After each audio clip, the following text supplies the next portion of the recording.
Olá, meus amados e queridos irmãos, a paz do Mestre esteja com todos e que Deus abençoe quem me ouve e que o Senhor Deus Todo-Poderoso possa se manifestar e se fazer presente através dessa breve palavra.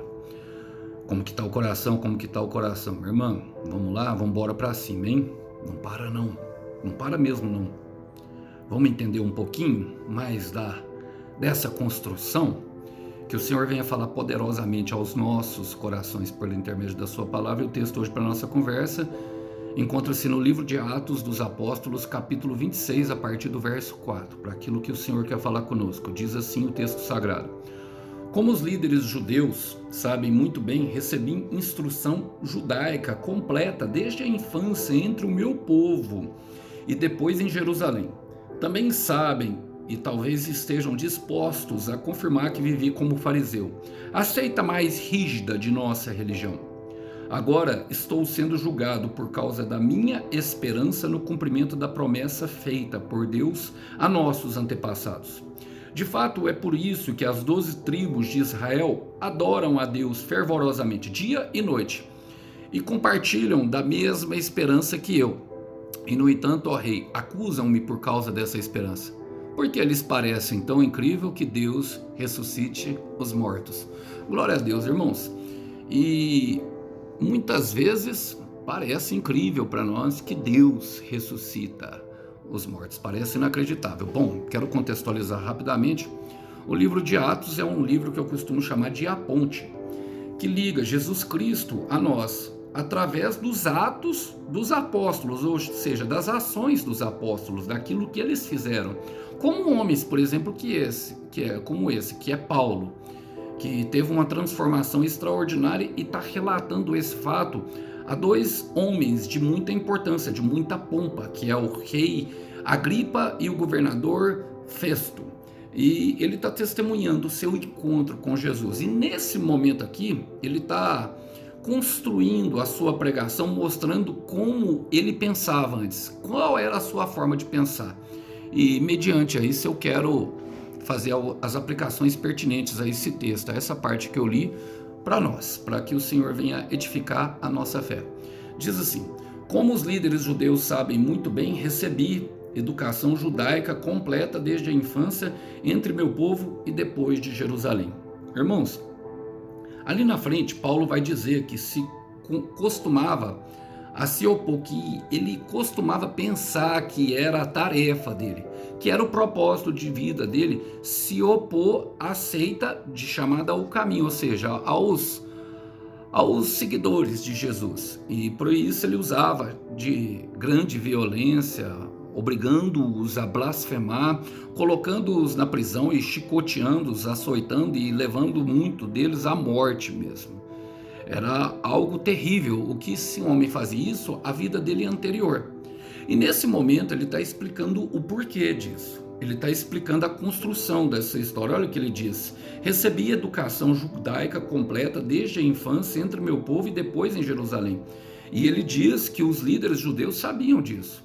Porque, irmão, a personalidade do ser humano é formada em alguns até os 2 anos, em outros até os 4 anos, em outros até os 7 anos e outros até os 14 anos, dependendo do grau de influência que essa pessoa pode ter. Mas o caráter, e o caráter eu quero colocar aqui, especificar bem as características, o temperamento da pessoa. O caráter é aquilo quando a pessoa diz, essa pessoa ela é boa, ou essa pessoa ela é má, essa pessoa ela é mentirosa, ou essa pessoa ela é verdadeira. As características que desenvolvem o conjunto de aptidões e defeitos do ser humano é definida como caráter. O caráter do ser humano é construído por meio das suas vivências e relações até os 12 primeiros anos de idade. Por isso o Senhor Jesus foi levado ao templo com 12 anos de idade.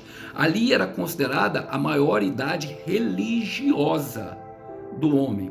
Ele era levado para apresentar, para começar a ser preparado para o casamento e todo o costume judaico. E Paulo passou por isso também, é o que ele está falando.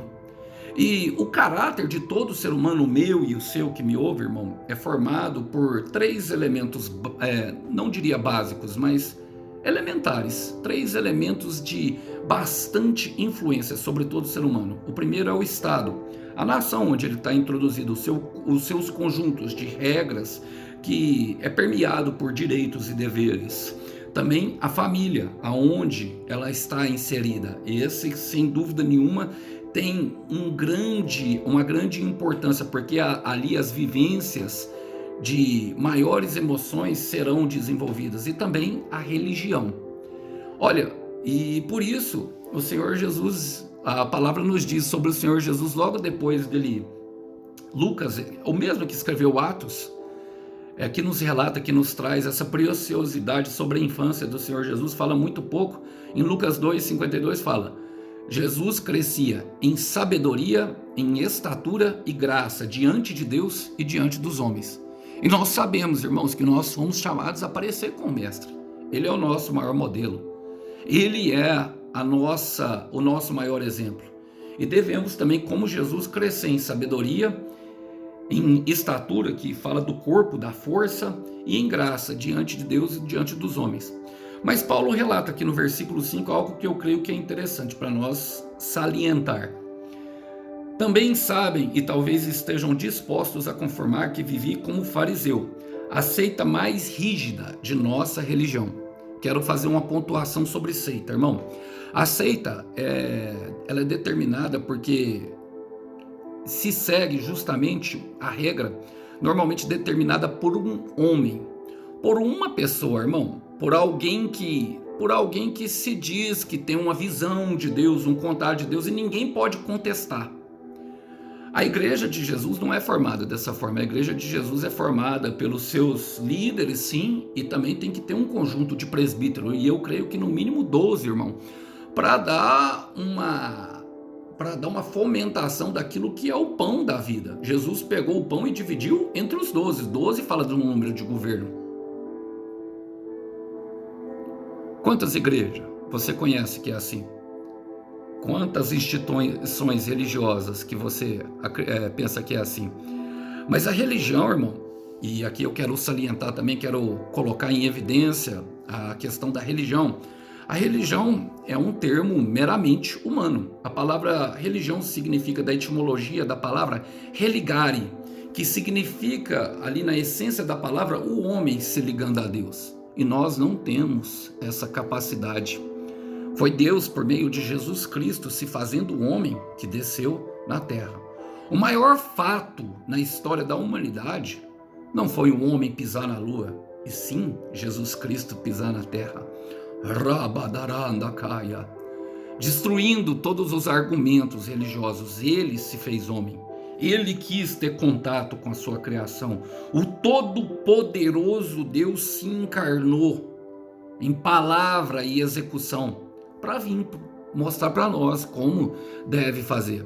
E eu gosto de um texto do próprio apóstolo Paulo que ele dá a Colossenses capítulo 2, versículo 8, que nos mostra justamente uma perspectiva dessa obra religiosa, daquilo como nós devemos nos comportar olhando para Jesus. Ele fala em Colossenses 2, versículo 8, fala: não permitam que os outros lhes estraguem a fé. Por quê? É possível, irmão, através das influências, através daquilo que os outros dizem, das características que nós assumimos no meio em que nós estamos inserindo. Paulo foi introduzido em um nicho de religioso, meu irmão, e daqueles 3 que eu disse que causam bastante influências para nós, vamos relembrar: Estado, família e religião. Eu creio que a religião, ela desperta um fascínio na maioria dos seres humanos. Alguns se dizem ateus, mas até para ser ateu, meu irmão, precisa fazer muita força para crer que Deus não existe. Quando você olha para a vastidão do céu e para toda a obra da natureza e como ela se movimenta perfeitamente e harmonicamente, você pensa: não tem como, não existe Deus nisso, tem que ter uma mente superior. E ela impacta diretamente no nosso crescimento. Por isso Paulo fala: não permita que os outros lhe estraguem a sua fé. E a alegria com as suas filosofias erradas e superficiais, baseadas em ideias e tradições humanas. e nos rudimentos elementares deste mundo, em lugar daquilo que Cristo disse. Quero repetir, Jesus Cristo é o nosso maior exemplo. Por isso Paulo, meu irmão, caminhou naquele caminho de prisão e morte. Vocês percebem que ele cresceu naquilo também? Ele foi crescendo. Olha, agora no versículo 6, ele diz algo que eu acho bastante interessante e pertinente para aqueles que começaram a caminhar com o Senhor Jesus agora. Fala, agora estou sendo julgado por causa da minha esperança no cumprimento da promessa feita por Deus aos nossos antepassados. Qual era a promessa, irmão? Que Deus se encarnaria, que ele viria visitar, que haveria um ungido de Deus, o Messias, o Filho amado do Pai. E quando passamos a pensar diferente, o que esse versículo está falando, meu irmão, é quando nós passamos a pensar diferente, quando somos desplugados da Matrix, quando nós saímos da bolha religiosa, quando nós passamos a pensar diferente do mundo, irmãos, nós percebemos uma coisa, que inevitavelmente nós seremos julgados pelas nossas ações. Vamos ler novamente. Agora estou sendo julgado por causa da minha esperança no cumprimento da promessa feita por Deus ao nosso antepassado. Jesus Cristo apareceu de frente para Paulo, irmão. Ele teve uma experiência. Ele teve algo que ninguém pode tirar dele. Ninguém, irmão. A experiência foi dele. Ele conta ali na frente que estava ele e os companheiros dele numa dessas missões indo para Damasco. E que todos caíram no chão, mas que somente ele ouviu a voz do Senhor. Naramanda sob andaranda caia. O Espírito Santo está falando a corações. Não se preocupe. Eu sou contigo, não tem problema, eles não creem. Eu creio em você. A cruz de Cristo é um eloquente grito para nós dizendo, eu creio em você, eu acredito que você pode ir além. Por mais que o Estado, por mais que a sua família, por mais que até mesmo a sua bolha religiosa diga que você não é ninguém, eu acredito em você, por isso eu vim ao seu encontro. Em Mateus capítulo 1, no versículo 22 e 23, eu amo essas palavras. A palavra diz o seguinte sobre o nascimento de Jesus. Mateus 1, 22. Isso aconteceu para que se cumprissem a mensagem que o Senhor tinha dito por meio dos seus profetas. E tudo que foi declarado na sua vida, meu irmão, por meio dos profetas, por meio da boca de Deus, vai se cumprir. Ouçam, a virgem ficará grávida e dará à luz a um filho que se chamará Emanuel, que significa Deus está conosco. Deus está conosco, meu irmão. Importante, Jesus, maravilhoso Jesus, digníssimo Jesus, o mais espetacular ser humano que já pisou daqui. O Rei da Glória veio nos visitar. O Santo de Israel pisou na terra. E agora faz questão de habitar em nosso coração. Então não se preocupe com os julgamentos, porque Deus está conosco. Olha, a palavra fala, de fato, ou seja, é factual, é verdadeiro o que Paulo está falando. É por isso que as 12 tribos de Israel adoram a Deus fervorosamente, dia e noite. E eu gosto dessa expressão das 12 tribos, irmãos, porque independente daquilo a qual cada tribo foi chamada, e aqui fala de um particionamento justamente daquilo que o Senhor Jesus fez na Santa Ceia, ao dividir o pão, era o mesmo pão dividido em partes iguais para as pessoas. Estavam adorando ali a Deus fervorosamente dia e noite, meu irmão. Por quê? Isso mostra que há um anseio no coração do homem. E que nós vemos isso através da religião, irmão. Há um anseio no coração do homem pelo eterno. Todos nós, irmão, todos nós buscamos incessantemente. Ele chega a falar em Atos 17 para os epicureus e para os estoicos que aquele Deus desconhecido que mesmo que vocês buscassem tateando, ou seja, apalpando no escuro, sem saber para onde iam, não está longe de vocês, ele não está longe de nenhum de nós. E aqui está falando da mesma coisa, praticamente a mesma coisa, sobre a comunidade de Israel e as 12 tribos que adoram a Deus, que buscam a Deus. Só que por meio religioso, irmão. Há anseio no coração do homem pelo eterno. Em Eclesiastes capítulo 3, versículo 11, diz que o Senhor, foi o próprio Senhor que colocou em nosso coração esse anseio pela eternidade. É por isso que nós cremos, irmão, que todo namoro vai ser eterno. É por isso que nós cremos que tudo aquilo que nos faz bem vai ser eterno, porque há um anseio pela eternidade. E esse anseio é despertado na figura maravilhosa do Mestre. Somente ele pode preencher com muita vivacidade isso que o nosso coração tanto anseia: força, paz, eternidade, maravilhas e principalmente, irmão, principalmente mesmo, vida, e vida em plenitude. Somente ele. O Isaías chega a mencionar que o principado que nós precisamos está sobre os seus ombros, ou seja, toda a autoridade está sobre ele. Então esse anseio só é saciado quando nós temos um encontro real com o Eterno através da pessoa de Jesus. Agora a palavra fala, irmão, olha, a palavra fala o seguinte, e compartilhavam da mesma esperança que eu, e no entanto, ó rei, acusam-me por essa falsa esperança. E aqui a Paulo apresenta aquilo que é antagônico, o que é o contraponto, o oposto.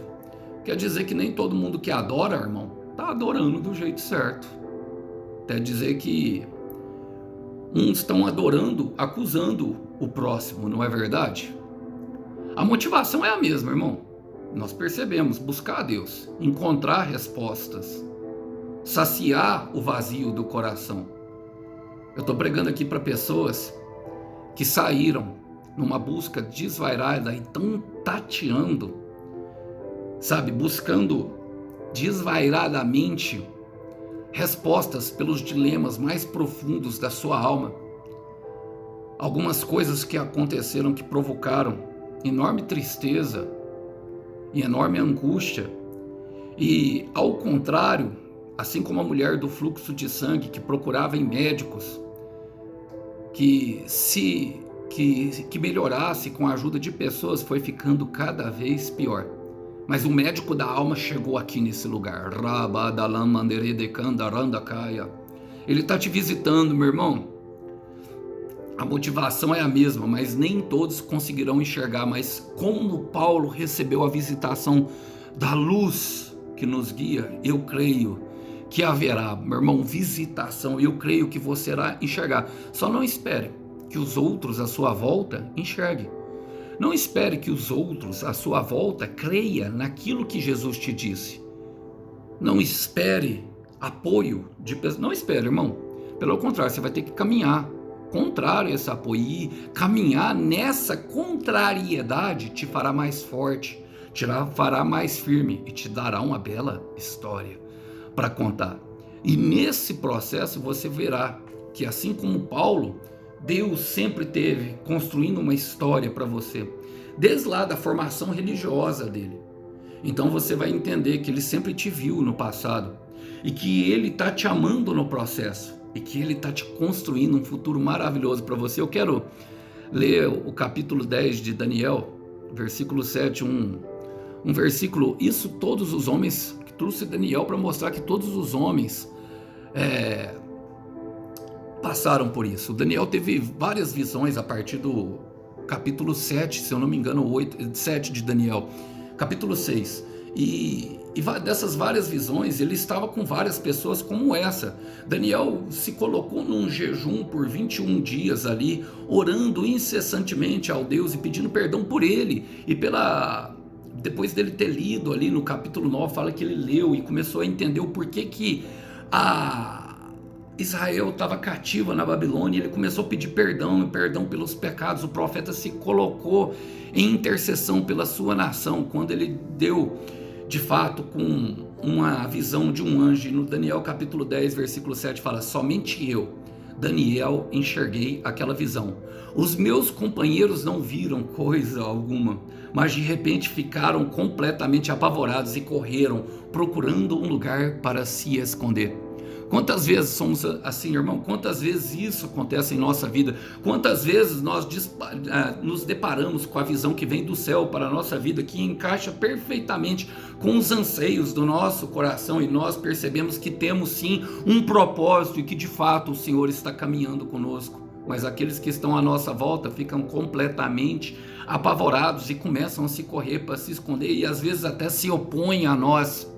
Então a motivação pode ser a mesma, meu irmão, mas nem todas as pessoas conseguirão enxergar.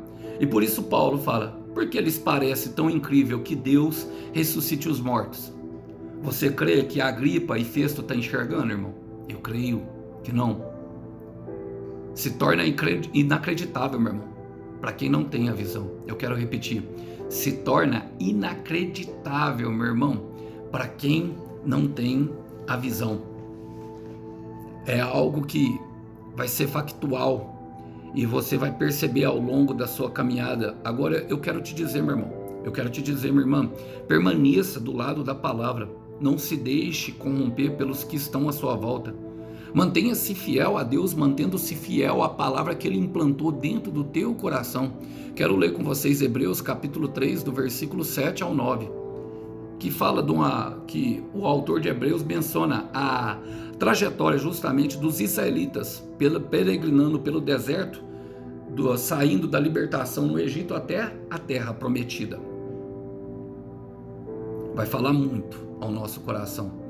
Fala assim, ó: e uma vez que Cristo é tão superior, o Espírito Santo nos adverte: hoje, se ouvirem a sua voz, não permita que o coração de vocês se endureça, como fez o povo de Israel. Eles se rebelaram durante o tempo da provação no deserto. Ali os seus antepassados me desafiaram, é Deus falando, e me puseram à prova, apesar da paciência que tive com ele durante 40 anos, e de terem visto tudo o que eu fiz. Alguns viram, meu irmão, outros não. Se você viu e se você já tem uma visão, permaneça fiel por ela, porque eu quero te falar que a visão, ela não é miragem. Aleluia, eu quero repetir: a visão, ela não é miragem. Portanto, mantenha-se completamente fiel, mantenha-se completamente firme.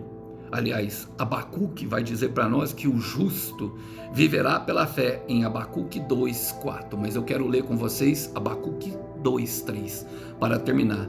Ele diz o seguinte, a palavra do Senhor Deus. Preste atenção: pois a visão ainda é para tempo determinado, e até o fim falará e não mentirá. Ainda que se demora, espera-o, porque certamente virá e não tardará.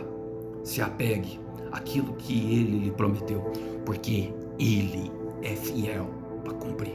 Que Deus abençoe os irmãos, que os irmãos possam ficar com essa breve mensagem. A paz do Mestre esteja com todos. Até uma próxima. Tchau, tchau. Ele ressuscitou.